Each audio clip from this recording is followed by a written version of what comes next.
বন্ধুরা, আপনারা যদি বৈভব সূর্যবংশীকে ভবিষ্যতে ভারতীয় ক্রিকেটের একজন স্টার খেলোয়াড় মনে করে থাকেন, তাহলে মন থেকে ভিডিওটিতে একটি লাইক অবশ্যই করবেন। ভেঙে গেল 34 বছরের পুরনো নজির, ফের বিশ্ব রেকর্ড বৈভব সূর্যবংশীর। কি পুরো ঘটনা বিস্তারিত জানাবো বন্ধুরা, তার আগে ভিডিওটি পুরো দেখার আবেদন রইল এবং চ্যানেলে নতুন এসে থাকলে চ্যানেলটিকে সাবস্ক্রাইব করবেন। ভারত অনূর্ধ্ব 19 ও ইংল্যান্ড অনূর্ধ্ব 19 দলের মধ্যে খেলা প্রথম 4 দিনের টেস্ট ম্যাচ ড্র হয়েছে।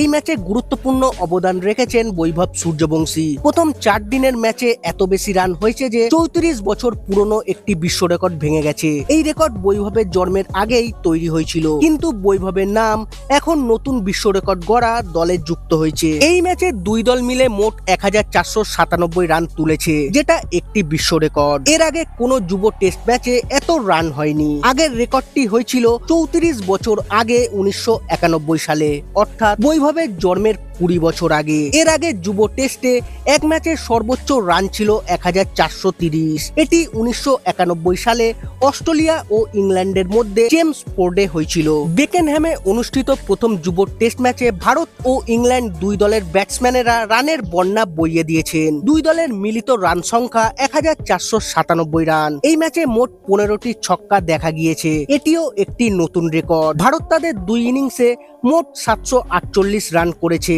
যেখানে 10টি ছক্কা ছিল ভারতের। ইংল্যান্ড করেছে দুই ইনিংসে 705 রান, 5টি ছক্কা হাঁকিয়েছে ইংরেজ ব্যাটাররা। বৈভব সূর্যবংশী প্রথম ইনিংসে মাত্র 14 রান করে আউট হন, তবে দ্বিতীয় ইনিংসে হাফ সেঞ্চুরি করে দলের জন্য গুরুত্বপূর্ণ অবদান রাখেন। দুই ইনিংসে তিনি মোট 70 রান করেছেন, যেখানে ছিল 12টি চারের সঙ্গে একটি ছক্কা। শুধু ব্যাটিং নয়, তিনি বোলিংয়েও সফল হয়েছেন, নিয়েছেন 2টি উইকেটও। যুব টেস্টে সব থেকে কম বয়সে উইকেট নেওয়া বোলারও হয়েছেন বৈভব সূর্যবংশী। বৈভব এর আগে ইংল্যান্ড সফরে 5 ম্যাচের ওডিআই সিরিজ খেলেছেন, যেখানে তিনি দুর্দান্ত এক সেঞ্চুরি করেন। 52 বলে সেঞ্চুরি করে যুব ওয়ানডেতে সব থেকে দ্রুততম সেঞ্চুরির নজিরও গড়েছেন বৈভব। এছাড়া একাধিক ম্যাচে খেলেছেন ঝোড়ো ইনিংস। ওই সিরিজে ভারত 3-2 ব্যবধানে জয়লাভ করে। ইংল্যান্ডের বিরুদ্ধে দ্বিতীয় টেস্ট ম্যাচটি শুরু হতে চলেছে 20 জুলাই থেকে।